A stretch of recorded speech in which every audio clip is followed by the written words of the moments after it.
Welcome, our fellow lovers of love, and thank you for joining us on yet another excursion through the stream of consciousness down the river of tranquility to fill the lake of life with love.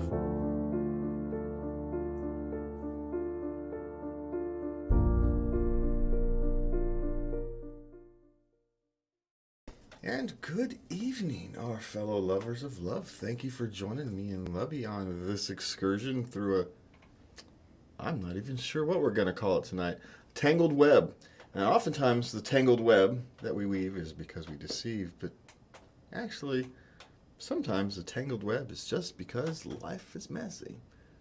You know, we all build our little webs, right? Like a spider. And a big gust of wind comes by, and next thing you know, it's all freaking tangled. You had nothing to do with it.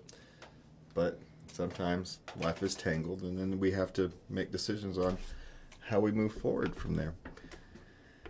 And if there was a theme to this week's list of questions, that's kind of what it would be, even though it's kind of an eclectic list. But there is a theme, if you kind of dig far enough, or back off far enough, I suppose. So, without much ado, unless we want to sit here and remind you that you can go to latenightLove.us. Oh, there it is. You can go to latenightLove.us if you want to visit and see all our show notes. You can send Lubby a Dear Lubby letter at love@latenightLove.us. I'd love to hear from you. Yes, and you can tell us if you like the hat or not, because I know she doesn't particularly like the hat, but hey. I like the Indiana Jones hat. It's too big for my head. My head isn't that swollen. Sorry there, my love. I beg to differ. Well, our fans can let us know. Is my head too swollen for the Indiana Jones hat? Or did someone just buy me an Indiana Jones hat that was too big for my head?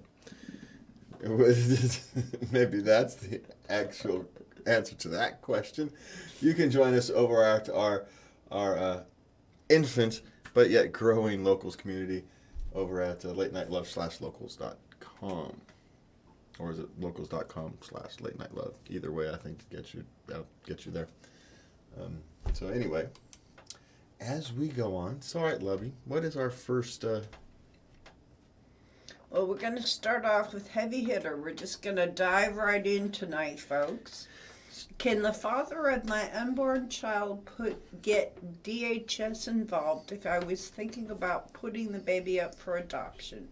I'm not putting him on the birth certificate, and then the child isn't getting his last name. Well, the last name is kind of irrelevant. That's just not a relevant fact. But whether you put someone on a birth certificate or not, they still have, the same parental rights. And if you're going to put them up for adoption, then the father has the right to, want to raise his child for himself. You don't get to make that choice by yourself. No. And sometimes maybe you should be able to, but you don't. It's just not how the system works. And can he get them involved? Yes. And, he very well might. He may want to have a family. And why would you not want him to be involved? Why would you not want the biological parent to be involved in their life? Are you afraid of having to pay child support? What's the, that's the common answer. Or is it you just don't want to be responsible, so you don't ever want to be responsible?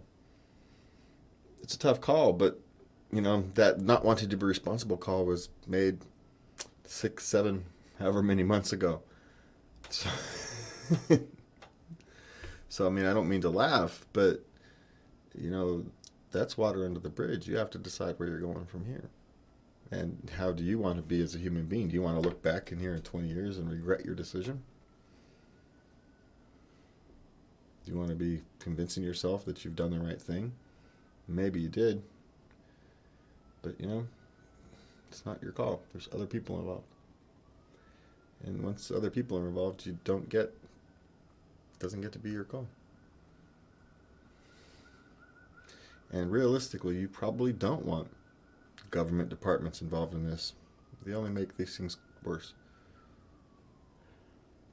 You might be very willing to give them up for adoption. You may not be ready for it either. It makes it even easier. You both sign the paperwork and you're both done. But this is a very adult decision, so you have to make it, in a very adult way. It's not easy. So I shouldn't have laughed about it, but sometimes, it's not a funny kind of laugh. It's almost a tragic laugh.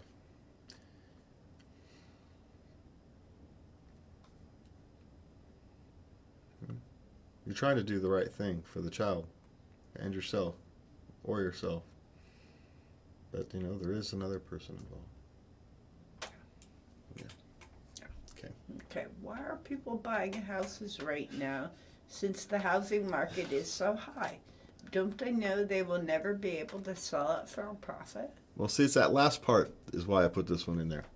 Not everybody buys their house for a profit. Some people buy their house for a homestead, so they have something to pass on. It's not about selling it. It's about owning it. There's a difference. If all you're thinking of is profit, then the house is just a building. And you're right, they probably don't care. But a house is often more than just a building. It's a place of refuge. If you think of it as a homestead, it's a place of refuge for future generations. Our studio is built by our grandfather. We're in a house. We're in the garage of a house built by my grandfather. It's a homestead. It's a place of refuge. It's more than just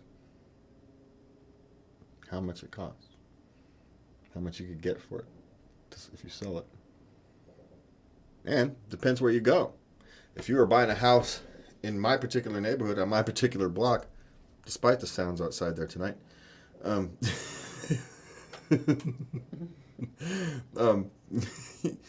5 years they're going to have this big, huge development, like literally 3 blocks from the house. It's going to have a bunch of high-income doctors and scientists and stuff. This house is going to be worth 2x, 3 times what it is now. So, depending upon where you buy, now it's not necessarily a bad time. Like everybody says, location, location, location. But there's also meaning, and meaning. Okay. If you paid child support for 18 years and found out the child isn't yours, can you sue the mother of that child? Well, depending upon your state and country, maybe, but you're not going to get anywhere. The state considers it as a benefit to the child, and you just hosed. I mean, if it was fraud, clear fraud, you may be able to, and she actually has money, maybe you can do it. But if it was just,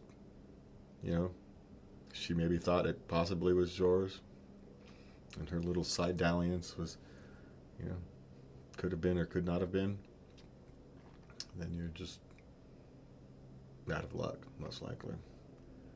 Unfortunately. No, I'm not even sure it's unfortunate. You helped raise a child into an adult. Well, I mean the subterfuge, the lies. That's so unfortunate. Yeah, but it's also water under the bridge. You know what kind of person she is, but you know what kind of person she is anyway, likely. So. Try to look on the silver lining. You helped raise a child into an adult. Sometimes that's the best you can do. You can find out, okay, what good came out of this. Now, you look into it, and you may very well have a case. It doesn't hurt, At this stage, calling a lawyer, especially if you have some resources, calling a lawyer and having a consultation, it's, $150, $200, whatever the hell a lawyer charges these days. It's worth a shot, at least to have a conversation. We're no lawyers, by the way. Don't get legal advice from us. Go talk to a real freaking lawyer. That's mine. Okay. A coworker brought a cheesecake that she made herself to work, and it was horrible. We told her it was good so she wouldn't be hurt. Now she brings it every week. How do we solve this? By not lying to her in the first place. Oh, what a tangled web we weave. This is why I despise the whole food culture thing, man. It's all just fraught with dangers because you try to be polite and the next thing you know, you enter this crappy food every damn time you see this person. It's the worst thing ever. So this is why you just don't do it. You politely say, that was interesting. Not something I would make for myself, but...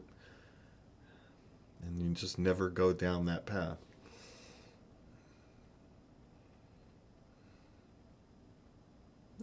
How I would deal with it. And now that you're down this path, somebody's going to have to take one for the team and have a conversation with her that is going to be uncomfortable. So, find the person who's best at those kinds of conversations. There's somebody there who's actually half decent at these conversations, who are empathetic and will be able to have a conversation. Just tell her what happened. Say, we didn't want to hurt your feelings, but now you're just wasting resources and time, and we feel it's wrong for us to continue. We were trying to hurt your feelings, and now we've kind of created the situations where the longer it goes on, the more your feelings are going to be hurt when you find out the truth. So we felt it was best to be honest now.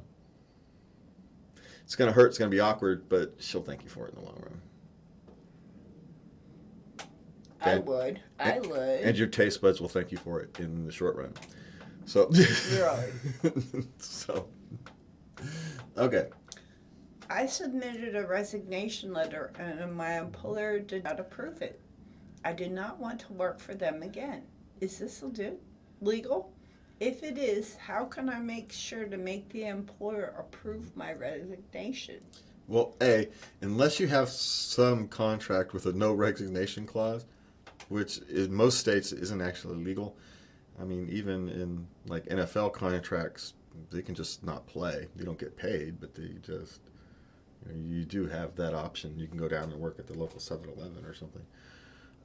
But in most states, especially if you didn't sign an exclusive 5-year contract or something like that, it's an at-will. You don't need to still fill out a resignation letter. You just inform them you're no longer working for them and you walk out the door. You don't actually even have to inform them. You can just never show up again. That's a little rude. But that is an option. It's not back in the days of serfdom where you can't leave and you'd be drugged back by the local constables. They can't do anything to you. I mean, if you have a contract, they might be able to sue you for like a bonus money or something that you've signed on. Or, you may have to return that. There's stipulations in the contract you may have signed, but you can't sign away your rights to go work somewhere else. I don't think there's a state in the United States and probably in Western Europe. Maybe you might be able to get away with it in some backward parts of Asia or Southeast Africa, something like that, Northeast Africa. But no, just walk away. You don't actually have to resign. You can just call them up. I quit. Man, hang up the phone. Well, of course, not hang up the phone anymore. Hang up the phone. But that's the old days where the phones were better because you could go, I quit. Bing! Bells would ring and all kinds of stuff. It was great, very therapeutic. What do you do now if you slam your phone down? You just got to buy yourself a new freaking phone. Okay, so, and I know that's a joke many people have told, but it's funny. All right, because it's true. All right, what do you got? My 17-year-old son says he doesn't want to go to college because he wants to become a full-time video game streamer. What should I tell him? Well, see, the college discussion is so fraught with difficulties now because college is so expensive, and unless you're an engineer or a high-end programmer or something, it's kind of debatable. I mean, unless you are actively look to manage your costs, whether it's worth it or not. I mean, if you're going to be in a high-end, finance or a doctor or some, engineer, architect, one of the high-end things, then it's still worth it. But if you're going to get just a general I don't even an English degree or a history degree, Associates of Arts. or something. It's, maybe if you're a teacher, it maybe balances out because they have loan forgiveness for people who work in public service, that types of thing. But it's so fraught with dangers. Now, becoming a professional streamer, as we well know, is fraught with its own set of dangers. It's a lot of work. It's a 40, 50, 60 hour a week thing. They're not getting off not working. It kind of appears they're not working, but making content is a heck of a lot different than just kind of showing off what you're doing, having fun. Being a hobby is vastly different than being a professional streamer or a professional content creator. So, let him try it before he's off to college. Talk to him about the community college route so he can actually learn some of his skills where he could learn marketing. Marketing's important. So maybe direct him towards a marketing degree. Maybe use online college. You don't have to go to physical college anymore. He's clearly comfortable online, so maybe online college is good for him. He can do both. There's more options than the traditional college now. I'm not saying don't send him to college. If he's smart and wants to be an engineer, it's a vastly different conversation. If he wants to be an engineer or a doctor, but he's choosing streaming because he's 17 and it seems cool, and there's differences. You're gonna have to know your child. He's gonna have to know what he's doing. But even if so, taking a year off, taking 6 months off to go try this first isn't gonna hurt him. Try the real world. Get a taste of how cutthroat it is. And maybe college will look better. Indeed. And maybe he's a success and it doesn't matter. But he's 17 and he's got a chance. Give him a chance. Say maybe college is a backup plan. Instead of, streaming as a backup, maybe college is your backup plan. Give it a try. See how it goes. Dive into it full time. 40 hours a week, like a job. See if you can pull it off. Of course, it's actually going to be 60 hours a week if you really want to do it right. But let him find that out for himself. All right, what you got? My son is a gamer, and someone DDoS'd him. What does that mean, and how can he can prevent it from happening again? Okay, it's just a denial of service attack. Someone just continually pings your IP address. Really, fundamentally, there's not much you can actually do to prevent it, except if you know who did it, you can report it to the game and get him banned. You can, or you can find where if you happen to know where his address is, you can report him to his ISP, but report it to your ISP. Gather as much information you can. Report it to your ISP, because the internet service providers hate this kind of thing. It's actually a federal crime. It's literally a federal crime because it's messing with the backbone of the internet. Most of these things have to use hacked computers to run these kinds of things. It's not that hard. You buy into it for $10 these days. Back in the old days, we actually had to work at it. These days, you just buy it. But there's nothing you can do, because as long as that person's online and your son is online at the same time, even if the IP address changes, you can have your IP address changed. He can just find a new one, because anytime you log in, your IP address. Now, there's ways to mask it, but it slows your son's game down, and that's not a necessarily good thing. So deal with it ISP. Gather as much information as you can, report it to the game and your ISP, and let it take it from there. Because that's what most people don't do. So that's why they get away with it. Because most people don't know, well, what do I do? Well, you gather as much information as you can, and you report it to the game you were playing and your ISP. They hate that. It's a violation of federal law. Now, what will the feds do? Fundamentally, for some kid doing a DDoS attack, scare the crap out of them. But they're not going to actually do anything. It's not worth the resources. but they'll scare the crap out of them. You know, having an FBI agent come and sit you and your parents down in your living room was a scary thing.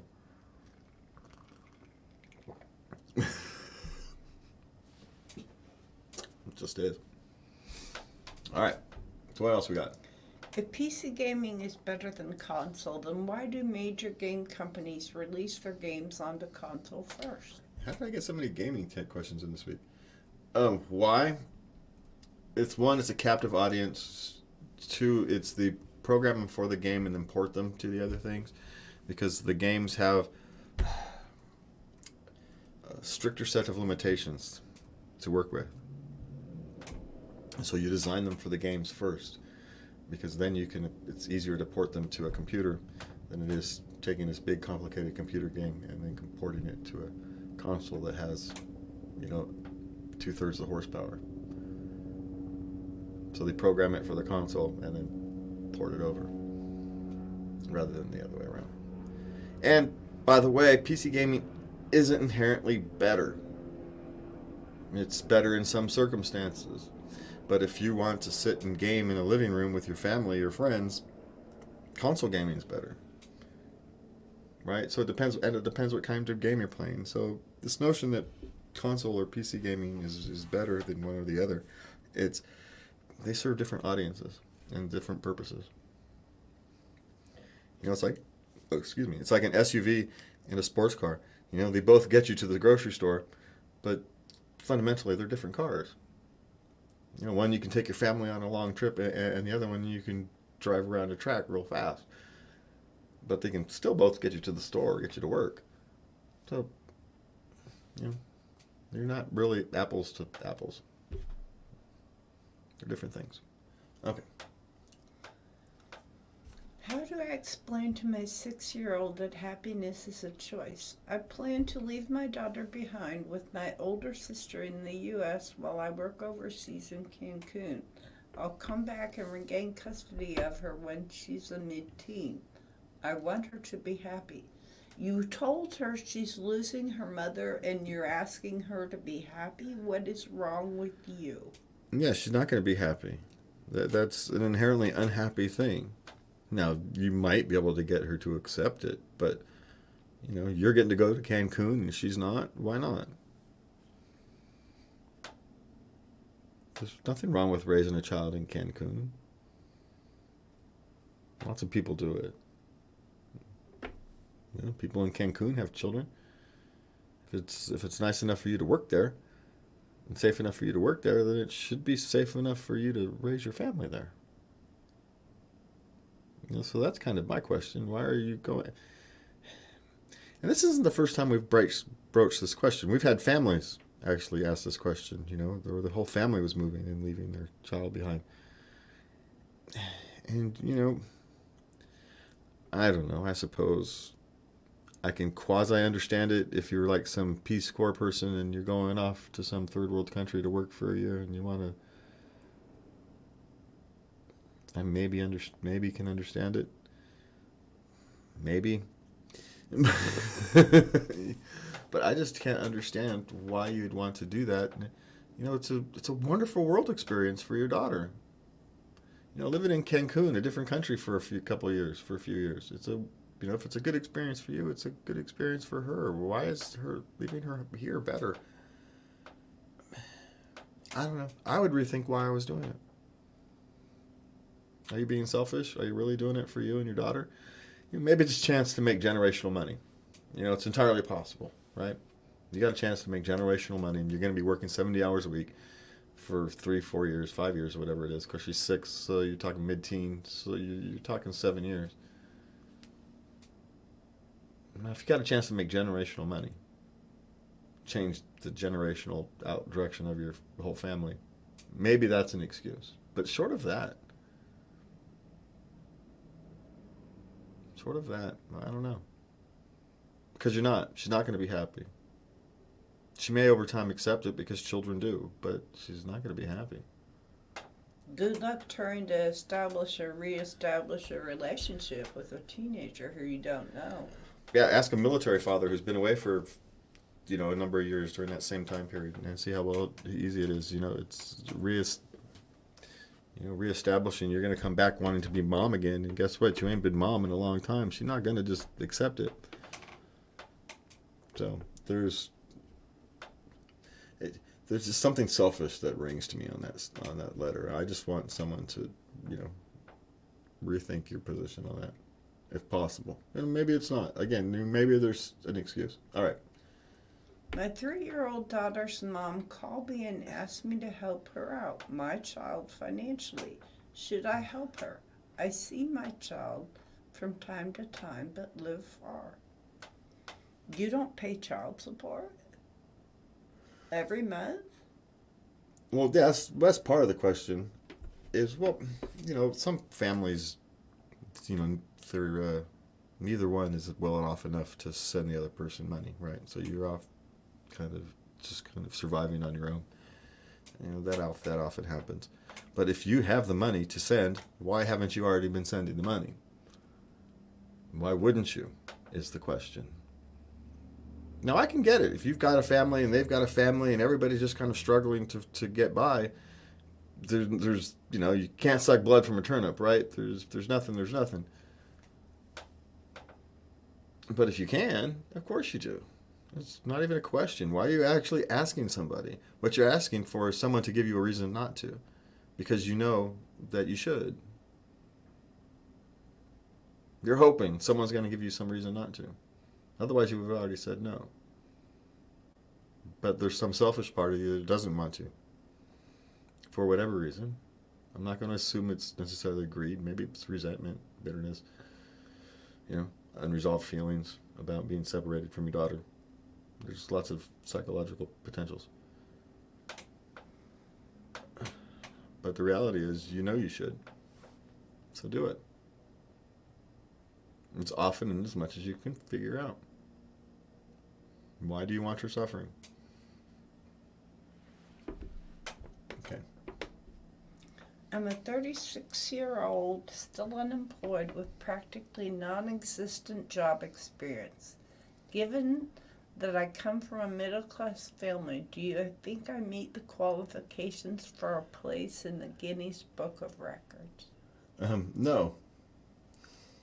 But what you do is, it's your clock is running out to change the direction of your life. Look, this comes from someone who has fallen on his face more times on the planet and had to kind of reinvent myself. Oftentimes unsuccessfully. And all you can do is keep trying. I mean, if you're 36 and still unemployed with practically non-existent job experience, well, right now is actually the best time for you out to go find something. Grocery store, warehouse, washing dishes, restaurants are begging for people. And it's not even humbling yourself at this point. You just need job experience. You just need to show that you can show up on time and do what you're asked. And you'd be surprised how far that goes. You have life experience. You just don't know it. Right now, there's somebody out there who's willing to give you a chance if you're willing to take it. So the question is, are you willing to take it? And you have to decide. Because at 36, you can still have a nice life. There's still 50 years to go. 40, 50 years. And you're only half done. Even if you only go to 72, you're still only half done. It's not over. The second half of your book isn't written. But you have to start writing your book. And there's lots of free services for mental health issues. Call one of them. Because you may have an undiagnosed anxiety disorder or depression or bipolar or something that's holding you back that you don't realize. And there's people who can help. They get paid by taxpayers to help. Use them. Okay, what we got? Let's see. We gotta go. Ooh, I made a long list tonight. All right. So my 13-year-old son doesn't want his general practitioner to check his privates. How do I deal with that? Well, you just have a conversation with them that this is one of those things you're going to have to eventually get over. I mean, unless there's a reason to check, there's no reason to check. I mean, the doctors really don't need to give a check of that at the moment. I mean, it's really just checking to see if his testicles are not wrapped around themselves, essentially. But you can actually figure that out by asking questions. Doctors don't actually need to look at that age unless there's a problem. But at some point, he's going to have to get comfortable with it because we all do. And so this is where you start. Well, I beg to differ. I'm not comfortable with it. I have to power my way through. Well, that's what I mean. Comfortable with getting through it is what I meant. I suppose would be a better. It becomes routine. It's just a procedure. It doesn't last long, but Yeah. nobody likes it. No, and at 13, you don't know that these people see this 100 times a day, and They don't give a flip. No, They don't care. it's just another set of, the only time they care is if something's unique, and it's a medical thing. Hey, that shouldn't be there, and then you want them to care. So,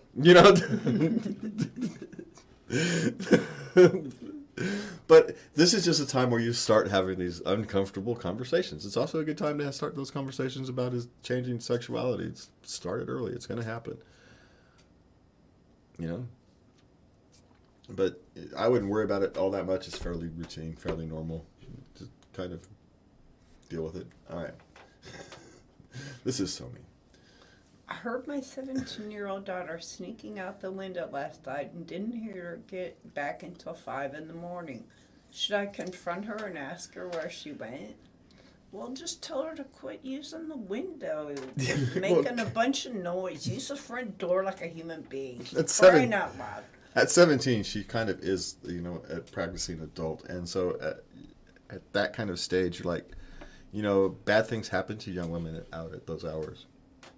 So I'm kind of curious, what you might be doing and make sure you want to be safe. Because at that hours, bad things happen to young women who are out.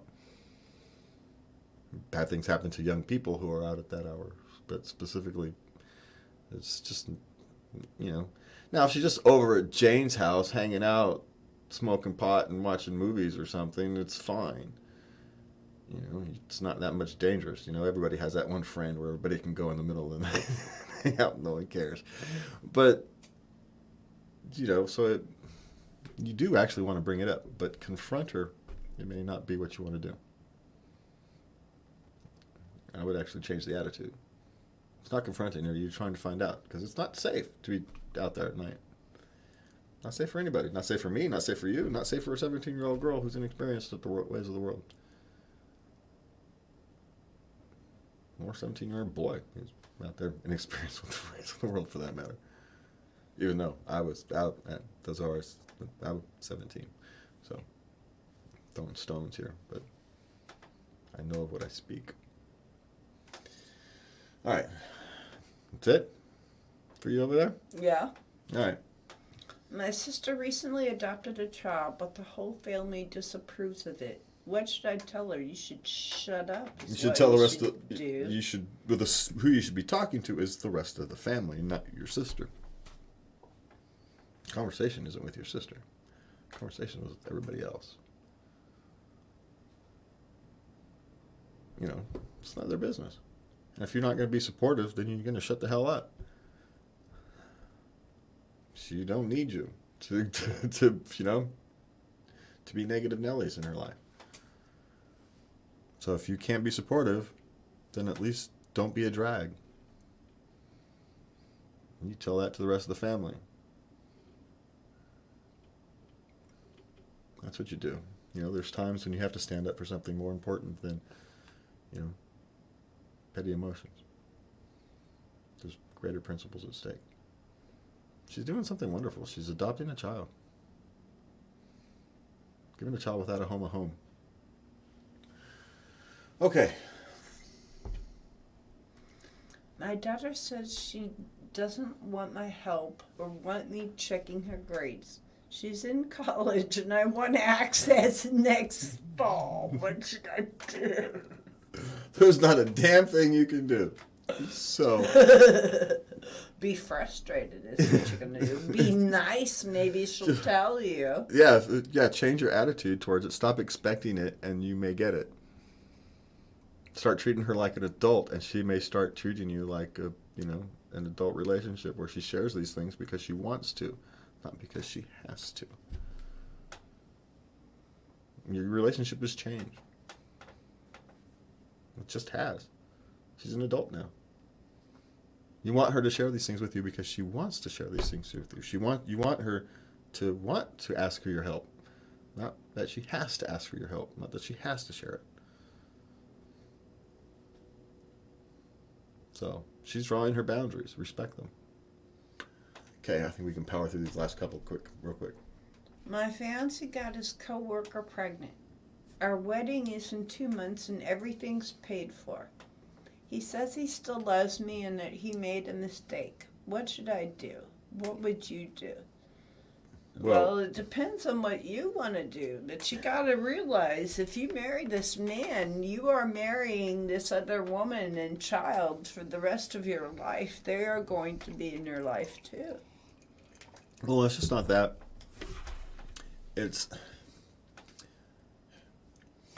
Children rarely happen on one mistake. This is not a one-time affair. I'm just sorry it likely isn't. And while maybe you might be able to look past the stress of something and, you're thrown together at a conference and alcohol is involved and all that kind of stuff, maybe that you could qualify that kind of thing as maybe a mistake. Maybe. I'm trying to be generous here. But you're not even married yet. You can't even blame like a 7-year itch. This is not a mistake. And I'm not necessarily a sign. It's just a sign that you're not really meant for each other, or he's not really committed to a relationship yet. It's not time. At the very least, put it off. No. It'll be there in a year. And if it ain't, then it wasn't meant to be. But I suspect that you'll be better off. This is one of those things that you're going to dodge the bullet. You got an opportunity to dodge a bullet, dodge the bullet. Don't be afraid of being alone. Don't accept less than you're worth because you're afraid of being alone.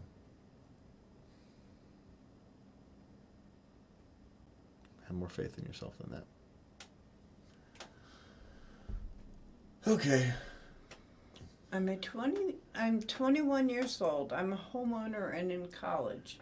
My mom wants me to move back in with her and her boyfriend so that I can take care of my siblings, 13 and 7. She still calls me selfish for leaving after a year being on my own. What's the right thing to do? Keep on keeping on. That's the right thing to do. You are on a good path. Your siblings are not your responsibility. No. After college, maybe if you can still manage to take care of your siblings and whatnot, then you maybe want them to move in with you. But, maybe that's a choice after college if you can afford it, if you can deal with that. But why would you set your life backwards? Deliberately set your life backwards. You're 21, with a home. You're going to college. So it means you're working and going to college because no one affords a home without working. So you've gotten this far. Don't go backwards. You can respect you wanting to help your siblings, but you owe your mother nothing.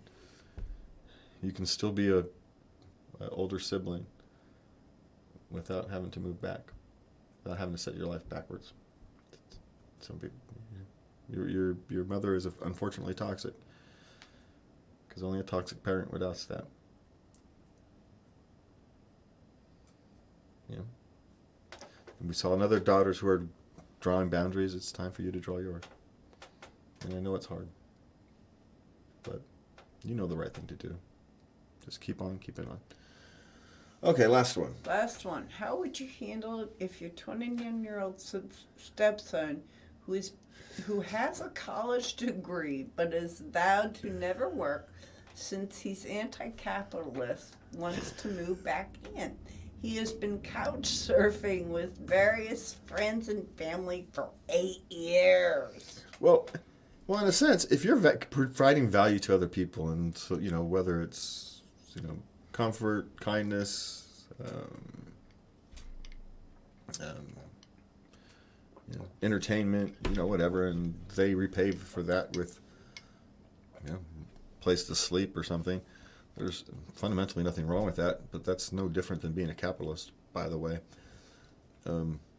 But just look up at the earlier question. The guy was 36. And your 29-year-old son will, in a few years, be looking back and asking himself the same question. And what is kind of sad is that he's highly educated. So this is what he was taught in college. And we talked about why college is a difficult choice. This is why college is a difficult choice, because they don't always learn the right lessons. Now, if you're anti-capitalist, well, there's nonprofits you can work for. Anti-capitalist doesn't mean anti-work. Name one anti-capitalist country where the people didn't do any work. You did. You often worked under threat of a gun, or threat of jail, or death. So, there's no joy in anti-capitalism. Capitalism has its issues, and we're not going to go into them here. But this is more about, I don't even want to say him not taking responsibility, him being educated improperly. And at this stage, you have to find some way to uneducate him. And I don't know how to do that. Because it's not even a capitalist thing. He's got it in his head that capitalism and work and providing for yourself or other people around you so they take care of you isn't a thing. You have to provide value to people. Even for those of us who continually fall on our face and continually need friends and family to help us get back up. As someone who is completely, I don't even want to say guilty of that, but who does that, who has used that family resource. You still have to provide value to that family. They have to believe that you continually try. They have to believe that you're trying to be a better person. They have to believe that,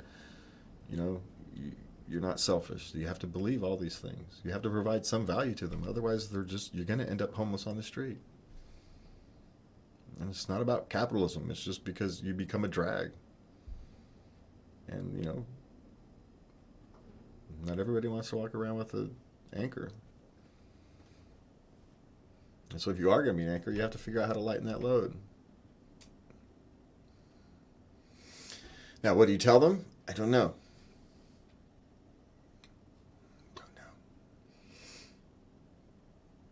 But it's not the anti-capitalist thing. I swear that's just people blaming something for their problems. But that's more of a political thing that we want to get into. So, we're not going to go down that road. There's part of me wants to have compassion because it's not his fault. He was taught this in school. But at some point, you're an adult. You've got to take responsibility for your, at least accept responsibility for where you are. So other people have some faith in you that you're going to try to dig yourself out of it. So they'll help you.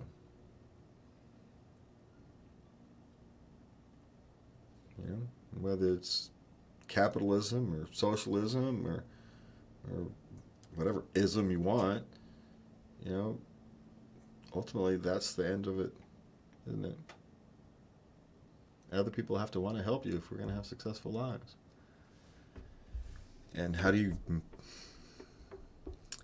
live your life in a way that allows other people to want to help you? Right? Without manipulations, without scheming, without, tangling confusing web. Yeah. Maybe that's the question all of us should be looking for. And with that, me and Lubby want to thank you for joining us. You can find us at latenighlove.us. You can find us on Late Night Love on all your various social media and podcast networks. You can find us Tuesday night. So thank you. And for me and Lubby, thanks for joining us. Good night. And please remember to love everybody. Good night.